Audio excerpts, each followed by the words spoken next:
as we always do, let's get started with a little bit of the news going on in the wrestling world. As Vince McMahon is taking over a lot of headlines today. I saw it. Did you see that picture? I'll have to get it on screen. That picture somebody took of him, like some comedian saw him on the street and got like a fan picture with him, and it looks like he's the guy's just stood next to like a waxwork of Vince McMahon and not the real Vince McMahon. I'm gonna dig that out for the show image for this one, but he's being talked about on the American news. Just as time of recording, Fox News reported on this TKO story of him selling his shares as well. Apparently, they reached out for Vince McMahon for comment on the sexual allegations against him and the other issues Vince McMahon has had over the last year, and got no reply.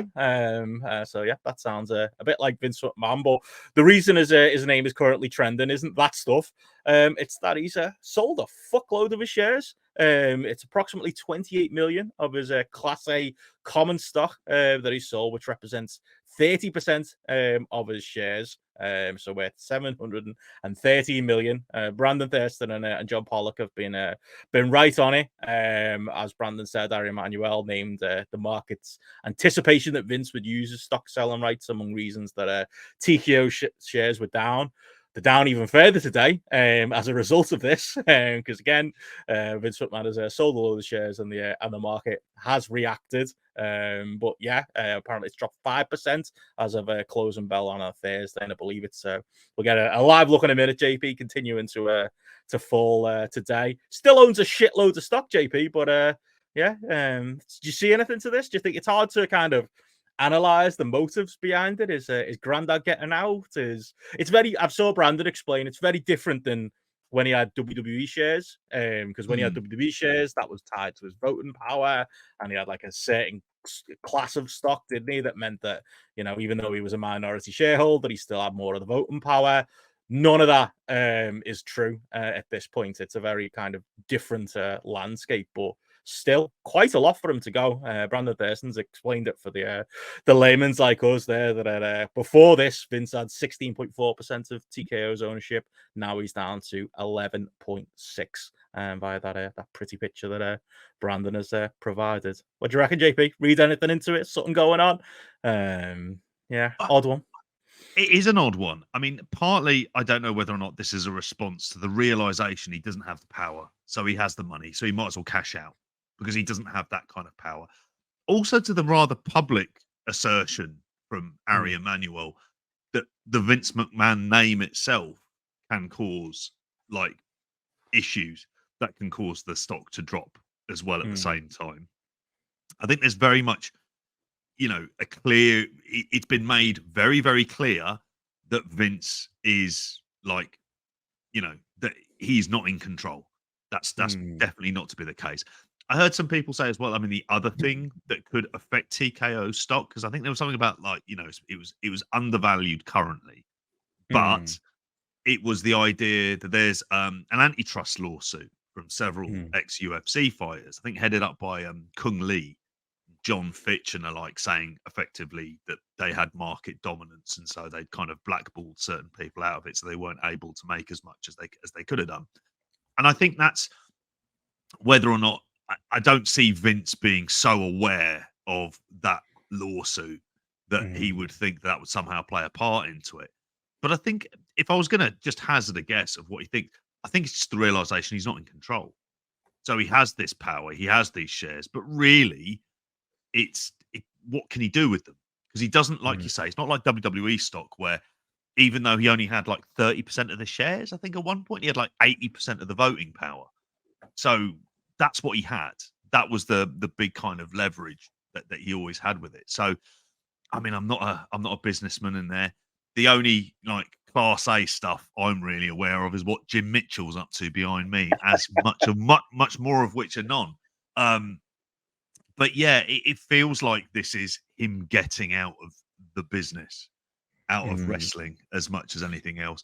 And frankly, good fucking riddance. You're not going to see any tears shed from either of us about that happening to be the case as well. Spinal surgery as well, he's gone through, like you mentioned, like with that, like the kind of the photo which you'll be putting up as the show image as well. It doesn't even look like a real human being. these days. He really doesn't. He just looks like some odd fucking alien, really, at this stage, with a bad moustache. So, yeah, he's selling up. If I was going to read anything into it, it's just I think he's just tired. Like, what is he going to do with this stock? Because he can't tell people really what to do. He doesn't have the creative control. That would have been the one thing I'm like, oh, maybe they'll just leave me get on with that. In the same way that Dana White is effectively left to get on with UFC. But they've realized that Dana White, for all of his faults, is a relatively sane human being. Whereas here, it's like he's doing a terrible Del Boy impression, isn't he? As well at the same time. And he shaved the muzzy off, which is shocking behavior on his part. That's for video viewers. It's still there to an extent, but it's definitely creeping further and further, like south. Is the thing with this mustache. You need to start a mustache watch, I think. Watch with this one, but yeah, the few theories in the chat there. Is he getting ready for divorce? Does he need to pay medical bills? You know, I don't think him and Linda are, on good terms. Or are they just, going to go and get a nice holiday from Florida? Is he going to help, like, the Trump campaign coming up, or help out with the Trump legal bills or something? It's just weird because it's just such uncharted territory for Vince McMahon, isn't it? Because he's been so tied to WWE, because everything has been about that business. You can't really imagine what Vince McMahon would actually do with money and what he would do to live like a human being. He's got a young unlucky Alf from the past show. Simon says there, yeah, unlucky Alf might be the title there. He deserves some bad luck. There's a bloke who fucking has outright earned the right to it. But I think, like I say, by itself, the story doesn't seem to be any kind of smoke and gun, but it kind of shows that, he's in a headspace maybe now where, like, getting that money out is more important to him than the obvious effects getting that money out has had on the shares today. Like I say, it's continuing to send them downtrending today. So I'm sure, it's like a succession, isn't it? And it's a bit, it reminds me of like when Stephanie left. Like, on the surface, we're not seeing the full story.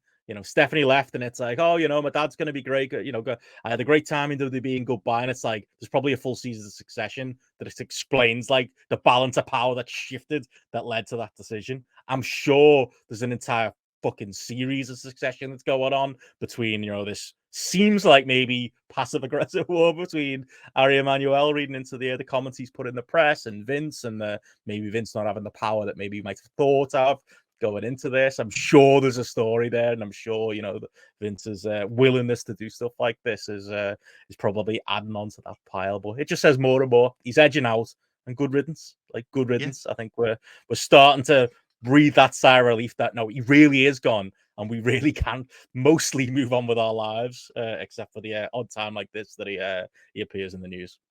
I always come back to that update that you and Steph did when you spoke about this, and Ari Emanuel doing his homework, and thought, what is he useful for? Do you know what he was useful for? And he's kind of fulfilled his purpose for this, was getting Saudis involved. That was what he was there for. That's the thing. Dana was giving him credit for that. Yeah, Dana was giving him credit for that. So he's done that side of it. So it's like, all right, mate, thank you. Now fuck off. Like, no, you're not getting any power like in this. We've already got Tom here, Triple Tom, in there doing creative. We don't need to worry about anyone else, and he can take an inordinate amount of pain. There you go. There we go. Exactly. Yeah.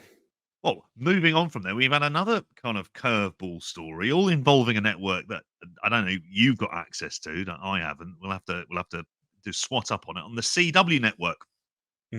So Tony Khan, this is according to House of Wrestling, which I never like quoting because I just don't like the name of the website, if I'm truthful with you. He apparently declined talks with the CW for a Ring of Honor TV deal, according to Nick Houseman on there. Now, CW's been in the news. Obviously, they've had, we spoke about it on Spotlight at length, in terms of a 70% increase on paying for NXT. So looking at somewhere in the region of about 40 odd million a year, according to analysts on there. Apparently, Billy Corgan and the NWA had signed a pair of TV deals. And how did they celebrate? Well, they gave Jim Mitchell some fake blow. Thought they'd put that on a pay-per-view. And it hasn't really worked out as well, other than the fact that the NWA shite in there. Not the band. They're fucking amazing. But yeah, in here that apparently a high-level CW executive approached Khan at the LA Forum in June 2022 about bringing Ring of Honor content to it. in there.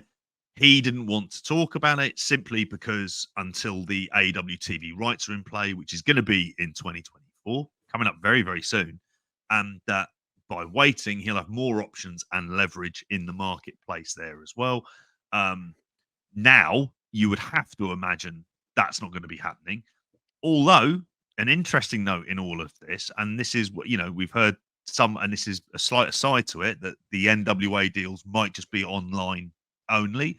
No, Dave Meltzer was talking about this in the Observer newsletter as well, that because of the MLW antitrust lawsuit that's in play at the moment, they're not going to put things which are blocking other wrestling promotions from being on the same TV station as well. So do they want to? They don't want to play fire with that. It'd be very, very weird for Ring of Honor to end up on there as well, but I don't see that necessarily happening, given just the sheer amount of money that CW are paying for NXT, which they've decided they love wrestling in the biggest fucking way, which compared to what the usual ratings are for the CW, which is I think 400,000 and a 0.05 in not great. So collision levels. Yeah, collision. Yeah, exactly. Collision levels.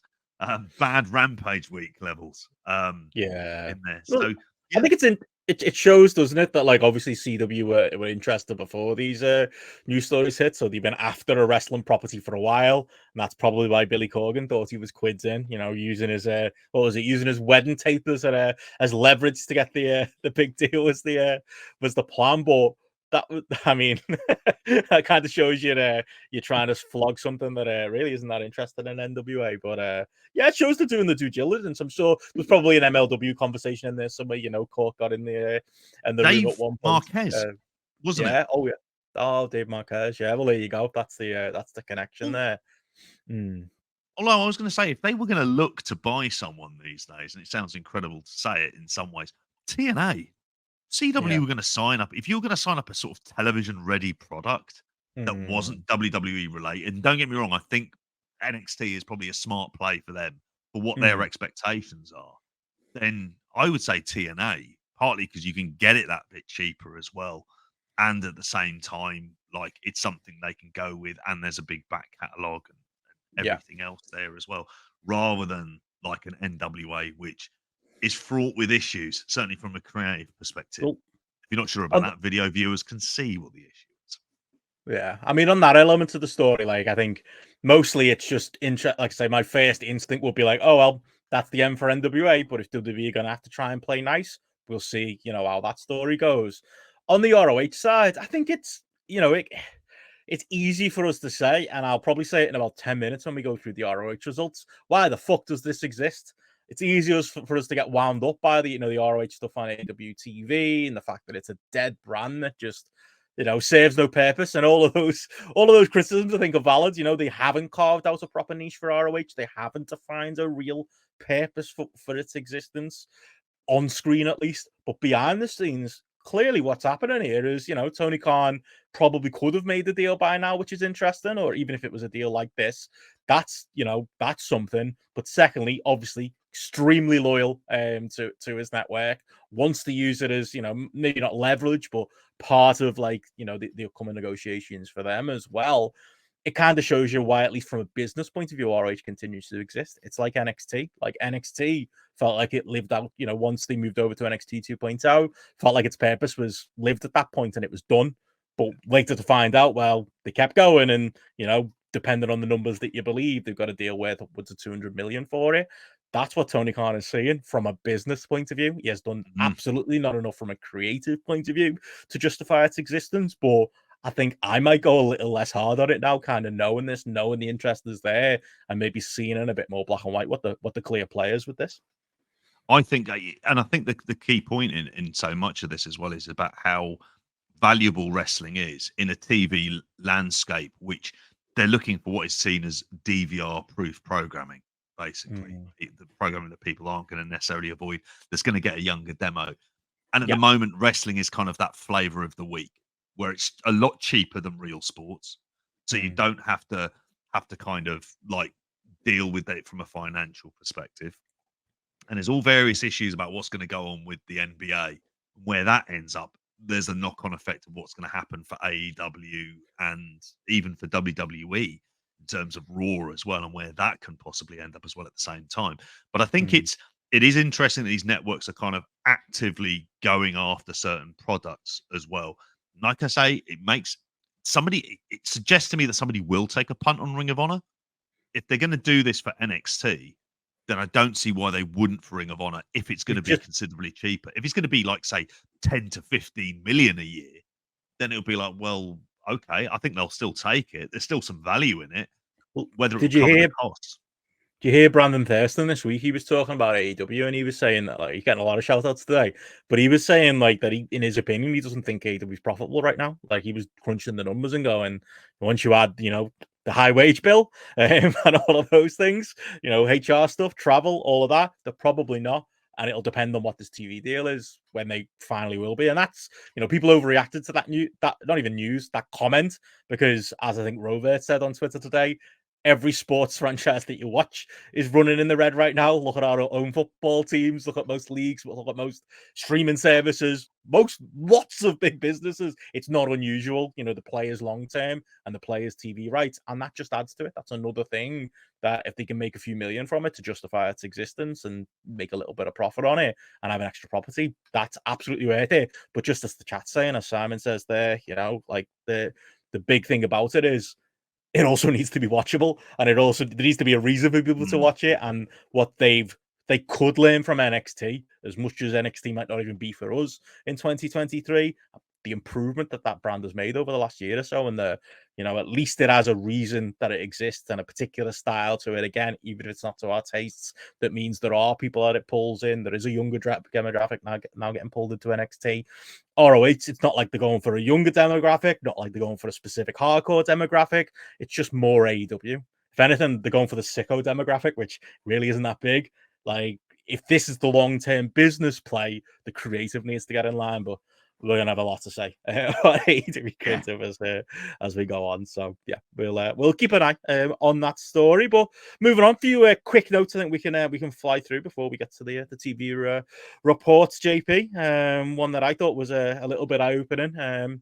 No big loss, but the bunny, JP, one of your favorites, removed from the AW roster page. Apparently, the bunny and AW have agreed to part ways, according to reports. PW Insider, it was with the initial story. I find it interesting that's a where we're in 2023. A webmaster takes a profile off a website, and that's a news story. Like 15 years ago, that was, I mean, why would the webmaster know more than Vince McMahon? I always used to kind of look at those stories and go, do you reckon they've moved them to the archive on purpose? Or do you think the web guy just was having a day?